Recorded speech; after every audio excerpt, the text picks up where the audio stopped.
dos principais motivos de atraso nos processos de cidadania portuguesa é o formato incorreto dos documentos.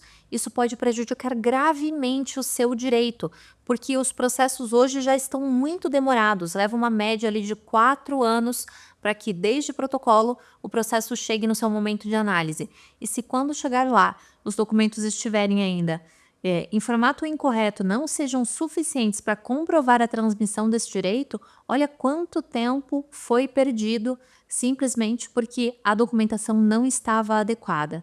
Por isso, nesse vídeo eu vou tratar aqui um pouquinho mais a respeito da documentação necessária para o processo de cidadania. Meu nome é Vitória Araújo dos Santos, eu sou advogada no Brasil e em Portugal e a minha missão de vida é trazer para mais pessoas a conquista da dupla cidadania europeia. Assim como eu fiz para mim e para minha família, que também são cidadãos portugueses hoje em dia confirmados. O IRN, que é o Instituto de Registros e Notariado Português, que é o responsável ali pela coordenação das conservatórias e análise desses casos de cidadania, ele é bastante exigente quanto ao formato dos documentos utilizados para esse processo.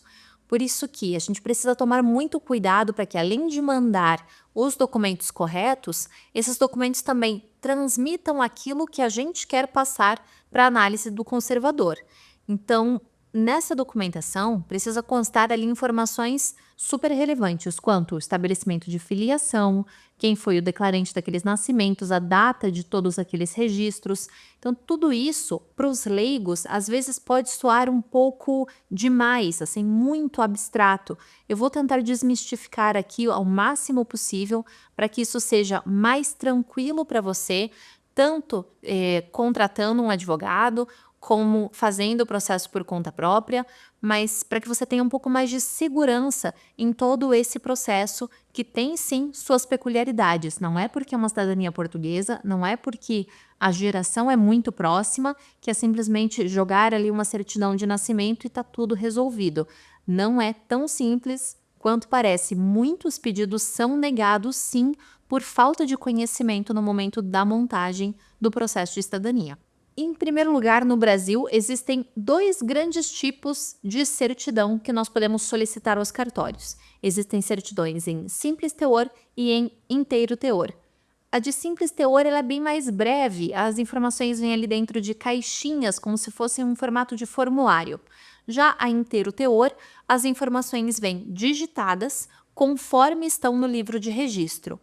Em regra, não é para faltarem informações nessa certidão de inteiro teor, mas a gente sabe que nem sempre esse é o caso.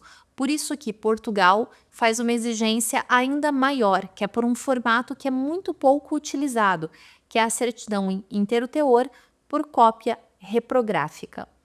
Essa certidão é basicamente um xerox do livro de registro original presente nos cartórios e ali sim é possível enxergar todas as informações constantes naquele livro.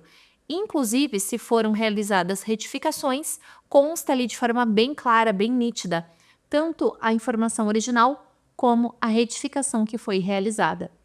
E eu já adianto que nos processos de cidadania portuguesa não pega tão bem essa questão das retificações. Por isso eles gostam mesmo de saber ali na sua integralidade tudo o que aconteceu naqueles registros, para que nenhuma informação escape.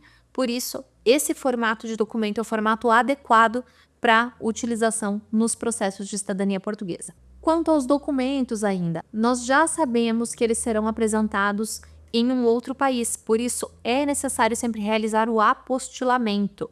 O que é isso? Quando eu falo em apostilamento, muitas pessoas pensam, lembram daquela época do cursinho ali, de colocar realmente tudo na apostila, mas isso não tem nada a ver com o nosso contexto aqui de cidadania. A apostila que eu menciono é a apostila da Convenção de Haia, de 2016. E essa convenção estabelece que, com um selo, que é, no Brasil aqui, colado em cartório, que esse selo colado no documento ele confere validade internacional a essa documentação. Então, um documento apostilado ele pode ser apresentado em qualquer país que também seja signatário dessa convenção. Por isso, para apresentar esses documentos em Portugal, é necessário apostilar os documentos no Brasil. Esse apostilamento é feito no cartório. cada documento brasileiro leva uma apostila, que é realmente um selo colado no verso do documento. E aí sim o documento está apto a ser apresentado em Portugal ou qualquer outro país signatário da apostila. Outra questão que nós temos que nos atentar é com relação aos prazos. Por mais que os prazos hoje estejam muito extensos, no momento do protocolo do pedido, os documentos precisam estar válidos, né, dentro do prazo solicitado pelas conservatórias, que hoje em dia é de no máximo 1 ano, mas eu recomendo utilizar documentos ali emitidos há no máximo 6 meses, que é para a gente garantir ali a utilização de documentos frescos, digamos assim. Porque os documentos, eles são emitidos uma vez, mas caso exista alguma alteração naquele registro, aquilo já não aparece. Por isso que, para todos os efeitos, é sempre utilizado documentos ali emitidos o mais recente possível. Então, essa documentação, para fins de cidadania, é sempre o prazo ali de 1 ano. Documentos de identificação, como é que a gente vai apresentar, né? Como é que eu mando lá o meu RG apostilado para Portugal? Para isso é muito simples, existe a cópia autenticada. Esses documentos que são pessoais, né, que não podem ser mandados no original, a gente emite uma cópia autenticada, faz ali o apostilamento também e envia. Uma questão muito importante é com relação aos documentos, muitas vezes estrangeiros. Existem aqui situações de pessoas que nasceram num outro país ou que casaram, às vezes, em outros países aqui da nossa América do Sul e que podem ter, por exemplo, uma certidão de casamento argentina ou um nascimento no Paraguai. Esses documentos que têm um outro idioma além do português, eles também precisam passar pelo procedimento de tradução juramentada.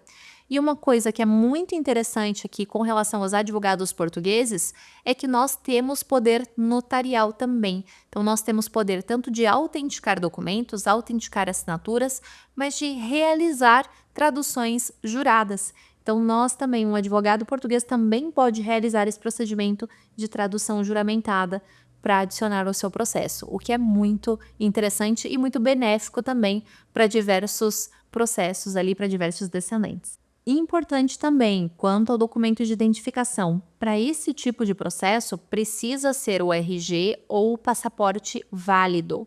O RG, nesse caso, é emitido há menos de 10 anos. Se o RG for muito antigo e você não puder emitir um novo, mas tiver um passaporte brasileiro válido ali, a gente utiliza o passaporte.